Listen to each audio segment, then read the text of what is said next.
Owen Abbas Hussain here from FightHype.com, and I'm here with the WBA super middleweight champion George Groves. George, that press conference was interesting. He had a lot to say. You had a lot to say.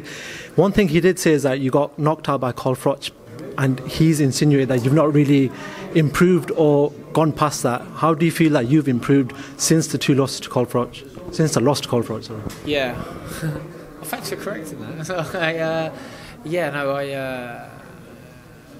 I find it fascinating to a certain degree that he's gone down that road of talking about me getting knocked out by Carl Froch when so many other sort of opponents since have sort of brought that up and sort of relied on that.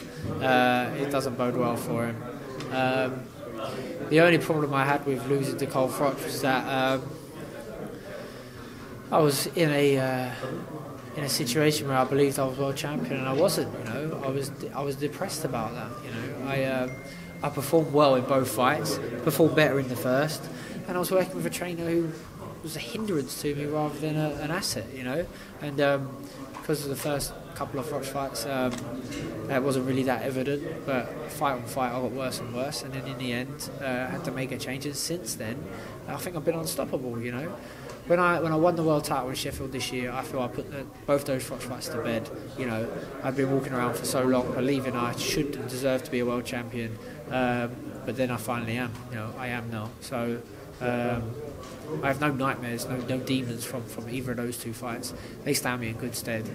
They've raised my profile worldwide. And made me a force to be reckoned with. And now people concentrate on my power. They say, "Oh, he's so powerful, he knocked Froch down." But power, I'd rank way down on my list of attributes. You know what I mean? There's a handful of things I do better than just how hard I hit. And I think that just shows you probably how good I am. that they're still worried about my power. So the easiest thing to do when you're fighting someone is to go back and find where they've lost, and then concentrate on where they've lost and what went wrong and how you take advantage of that. Obviously I can do the same thing with Junior. He's not unbeaten, so he's concentrating on knockouts and that. He hasn't never been knocked out, and that's the that's his added benefit. We wait and see if he don't get iced on February 17th, because if I was a gambling man, that's what I'd go for. I spoke to Chris about an hour ago, and he said that he spoke about the sparring, and he said that he dealt with you in sparring. Now, what do you make of him referring back to sparring that happened a couple of years ago, and what do you want to say in response to him saying that he dealt with you in sparring? Yeah, well, I mean, I thought that would be his last trump card, is that when people start talking about sparring, it's like they've run out of, they're a bit clueless, So he's got to this point now where he's talking about sparring, and so when I was sort of in debates with Carl Froch, he brought up sparring, but to Carl Froch's credit, we'd sparred, and he knocked me down in sparring, he dropped me.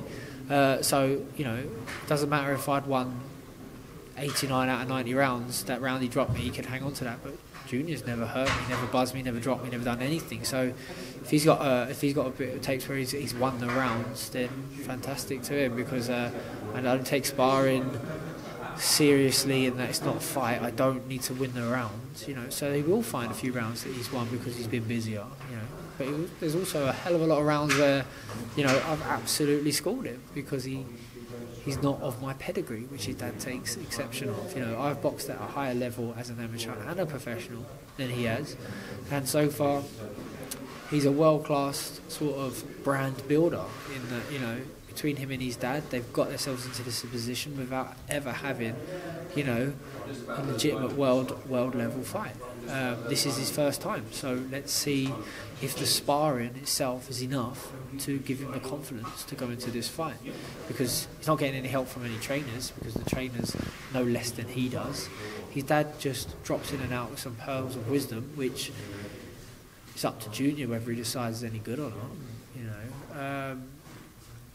He prepares for fights by getting supremely fit and letting his hands go. But how fit can you get? It's a 12-round fight. He's probably as fit now as he will be fight night. Fitness won't be enough for him in this fight, because I'm not a 3-round fighter like people like to think. I'm a 12-round fighter.